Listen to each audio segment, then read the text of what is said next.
नमस्कार दोस्तों recent years में आपको एक पैटर्न देखने को मिलेगा जिसके तहत आरबीआई अपना जो सोना है मतलब भारत का आरबीआई का जितना भी सोना पड़ा हुआ है विदेशों में उसको भारत लाने की कोशिश की जा रही है क्योंकि पिछले 2-3 वर्षों में अगर आप देखोगे तो काफी कुछ बदला है। पहले क्या होता था, ज्यादातर गोल्ड विदेशों के ही लॉकर में रहता था, लेकिन जिस तरह से सैंक्शंस लगने लग गए, कभी भी आपके अकाउंट को फ्रीज किया जा सकता है, एक बड़ा खतरा हो गया है। और इसी को देखते हुए स्ट्रैटेजी चली गई और रिसेंट जो आंकड़ा आया है वो भी चौंकाने वाला है। आप देख सकते हो ये खबर, RBI brings back more gold from abroad after west freezes Russia's reserves. इसको थोड़ा सा हम डिटेल में समझेंगे कि एग्जैक्टली कितना सोना पहले रहता था बाहर, कितना अब भारत के अंदर आ चुका है और ऐसा क्या बदला है, ऐसा क्या हुआ है जिसकी वजह से हम भारत में ही उसको रखना चाह रहे हैं। चलिए शुरुआत करते हैं, लेकिन उससे पहले आप सबको बता दूं, आज एआई के जमाने में स्टडी आईक्यू ने कोशिश ये किया है कि आपके अंदर भी स्किल लाया जाए। अगर आप एआई को डिटेल में पढ़ना चाहते हैं, मतलब पूरा जो मास्टर क्लास है जनरेटिव एआई फाउंडेशन कोर्स, ये आप ले सकते हो। 40 आवर्स का पूरा सेशन होगा और यहाँ पर जितने भी टूल्स हैं एआई के उसके तहत आपको सिखाया जाएगा ताकि आप अपने फील्ड में अगर एआई का इस्तेमाल करना चाहें उसको अच्छे से कर सकें। लिंक कमेंट सेक्शन में दिया हुआ है, यूज करना है आपको ये code Ankit live maximum discount के लिए, और ये फोन नंबर है, यहाँ पर आप कॉल करिए, मेरी टीम आपको अच्छे से गाइड कर देगी। चलिए शुरुआत करते हैं। सबसे पहले देखते हैं कि एग्जैक्टली हो क्या रहा है। देखिए रिसेंट ईयर्स में जैसा मैं आपको बता रहा था, रिजर्व बैंक ऑफ इंडिया ने एक मेजर मूव चला है जिसके तहत हम अपना जो गोल्ड है, मतलब भारत का जो गोल्ड रिजर्व अभी तक विदेशों में पड़ा हुआ रहता था, फॉरेन के लॉकर्स में रहता था, स्पेशली मैं आपको बता दूं बैंक ऑफ इंग्लैंड और जो बैंक फॉर इंटरनेशनल सेटलमेंट, वहां पर हम अपना सोना रखते थे। अब उसको धीरे धीरे करके भारत लाया जा रहा है। इनफैक्ट मैं अगर आपको कुछ डेटा बताऊं, सितंबर 2025 तक मतलब भारत का जितना भी गोल्ड रिजर्व्स है वो लगभग 880 टन आपको देखने को मिलेगा, जिसकी वैल्यू $100 बिलियन से भी ज्यादा है। तो इसमें से आप देखोगे तो आरबीआई ने 274 टन ऑफ गोल्ड, मतलब मैं सिर्फ ये जो करंट फाइनेंशियल ईयर है ना, मार्च 2023 से लेकर अभी तक जो टोटल सोना हम विदेशों से भारत लेकर आए हैं पिछले लगभग आप कह सकते हैं 2-2.5 सालों में, उसका आप देख सकते हो 274 टन है। और अगर आप ये करंट फाइनेंशियल ईयर की बात करें, मार्च से लेकर सितंबर के बीच में, इसमें अकेले हमने 64 टन ऑफ गोल्ड बाहर से लाया है। मतलब ये हमारा ही सोना है जो विदेशों में पड़ा रहता था। तो एक प्रकार से आज सिचुएशन ये हो गई है कि भारत का जितना भी गोल्ड रिजर्व है ना, उसका 66% ये आज के डेट में आपको भारत में ही देखने को मिलेगा। मैं आपको कुछ आंकड़े भी दिखाता हूं।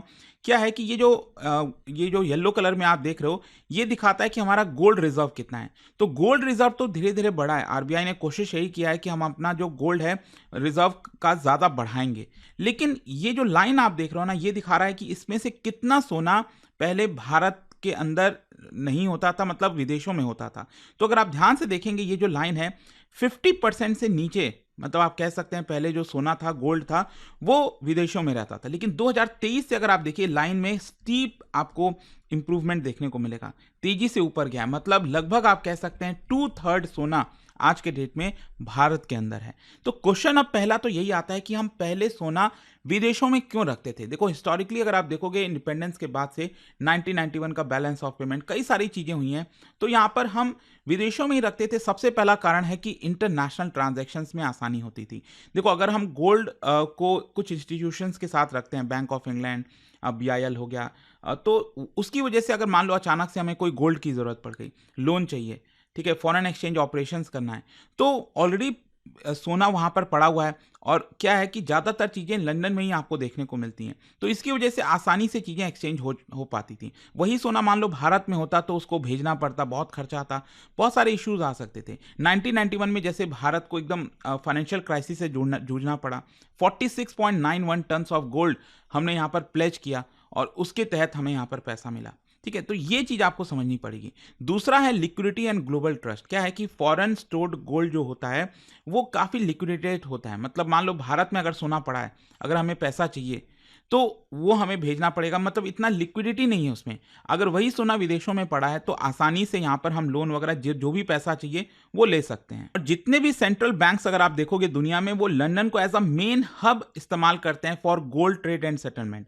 और तीसरा है स्टोरेज एंड इंश्योरेंस एफिशिएंसी। देखो नो डाउट भारत में उतनी सुरक्षा नहीं थी, क्योंकि हमें ज्यादा डर होता था कि हमारा ही सोना भारत के अंदर, क्या पता कुछ चोरी हो जाए, कुछ प्रॉब्लम हो जाए, वो सिक्योरिटी उतनी नहीं थी। लेकिन वही चीज जो है अगर आपको विदेशों में देखोगे, इंश्योरेंस और हर चीज काफ़ी आपको परफेक्ट मिलती थी। तो जो लार्ज इतने बड़े स्तर पर सोना वगैरह होता है, तो उसकी वजह से हमें कोई प्रॉब्लम नहीं थी। हम चाहते थे कि सस्ते में ही, विदेशों में ही उसका खर्चा, क्योंकि आप समझिए, अगर हम भारत में सोना लेकर आ रहे हैं, तो ऐसा नहीं है कि सस्ता पड़ेगा इसको स्टोर करना। यहाँ पर तो हमें और ज़्यादा सिक्योरिटी वगैरह प्रोवाइड करनी पड़ेगी, इंश्योरेंस महँगा पड़ेगा। तो इसकी वजह से भले ही कॉस्ट ज़्यादा आएगा, लेकिन फिर भी हम डिसाइड कर रहे हैं कि हम भारत में लाएँगे। तो क्वेश्चन अब ये आता है कि भारत में लाने का निर्णय हमने क्यों लिया है? बेसिकली 4 कारण आपको देखने को मिलेंगे। सबसे पहला है safeguarding sovereignty and global financial warfare.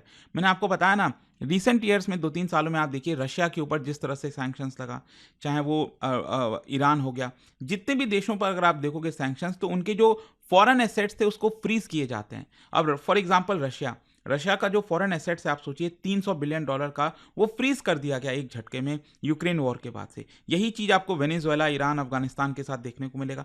तो भारत को भी डर तो है, देखो, यू नेवर नो, स्पेशली अभी ट्रंप के प्रेसिडेंसी के दौरान आप कुछ कह ही नहीं सकते। ट्रंप अचानक से क्या कर दें, क्या ना, मतलब किसी को कुछ नहीं पता। ठीक है, तो ये प्रिकॉशनरी अप्रोच आप कह सकते हो कि भारत अपने आप को प्रिपेयर कर रहा है कि हमें अपने एसेट्स के ऊपर फुल कंट्रोल चाहिए। हम नहीं चाहते कि कोई विदेशी कंपनी या विदेश जो है, कोई दूसरा देश हमारे एसेट्स पे, वो तो हमारा एसेट्स है, आप उस पर कंट्रोल कैसे कर सकते हो? तो इसलिए हम चाहते हैं कि एटलीस्ट गोल्ड जो है वो हम अपने देश के अंदर रख सकें। फिर इसके अलावा स्ट्रैटेजिक रिजर्व डाइवर्सिफिकेशन। क्या है ना कि आरबीआई का फॉरेन एक्सचेंज रिजर्व आज के डेट में देखोगे, आई थिंक ये तो $700 बिलियन टच करने जा रहा है, इतना पहुंच गया है। तो इसके अंदर मेनली आपको यूएस डॉलर एसेट्स, बाकी के करेंसीज और फिर गोल्ड होल्डिंग्स, ये देखने को मिलेगी। तो अब क्या किया है, धीरे धीरे आरबीआई ने, मैंने आपको दिखाया कि यहाँ पर जो गोल्ड की होल्डिंग्स हैं वो हम बढ़ाना स्टार्ट कर दिए, और ये जो डॉलर हो गए, बाकी के करेंसीज हो गए, इसकी होल्डिंग हम थोड़ी सी कम कर रहे हैं। अगर आप परसेंटेज वाइज देखोगे तो गोल्ड हम ज़्यादा स्टोर करने की कोशिश कर रहे हैं, मतलब गोल्ड को ज़्यादा रख रहे हैं। तो इससे कोई रिस्क नहीं होता है। अगर डॉलर वगैरह है, मान लो जैसे फॉर एग्जांपल रशिया के पास जो भी डॉलर था वो तो खराब हो गया, क्या मतलब बना उसका? क्योंकि अमेरिका ने फ्रीज कर दिया, रशिया ट्रांजैक्शन कर ही नहीं सकता है। तो ये एक चीज़ है कि यहाँ पर वो भी हम स्ट्रैटेजिक डाइवर्सिफिकेशन कर रहे हैं गोल्ड की तरफ। फिर इसके अलावा इन्फ्लेशन और करेंसी हेजिंग का स्ट्रैटेजी के तौर पर काम आता है। रिसेंट ईयर्स में आप देखिए जिस तरह से गोल्ड के दाम बढ़े हैं, तो कहीं ना कहीं से फायदा भी तो होता है। तो यहाँ पर गोल्ड का जो शेयर है वो आरबीआई बढ़ा रही है ताकि इन्फ्लेशन वगैरह को बीट कर सकें। और सिर्फ आरबीआई नहीं है, 2022 से 25 के बीच में आप देखोगे जितने भी सेंट्रल बैंक्स हैं, China, Turkey, Russia, India, Poland, अगर आप इन देशों को देखो, इन 5 देशों को, तो इन्होंने अकेले 1000 टन से ज्यादा जो है खरीदा है, जो कि 1967 के बाद से सबसे हाईएस्ट बताया जा रहा है। तो हर एक सेंट्रल बैंक यहां पर ज्यादा गोल्ड रखना चाह रही है। फिर इसके अलावा क्या है कि एक और कारण यह है कि भारत में अब वो स्थिति नहीं है ना। पहले मान लो जो खतरा होता था, चोरी का डर, इंफ्रास्ट्रक्चर नहीं, आज के डेट में हमारे पास वो टेक्नोलॉजी, इंफ्रास्ट्रक्चर सब कुछ है, हम सिक्योरिटी प्रोवाइड कर सकते हैं।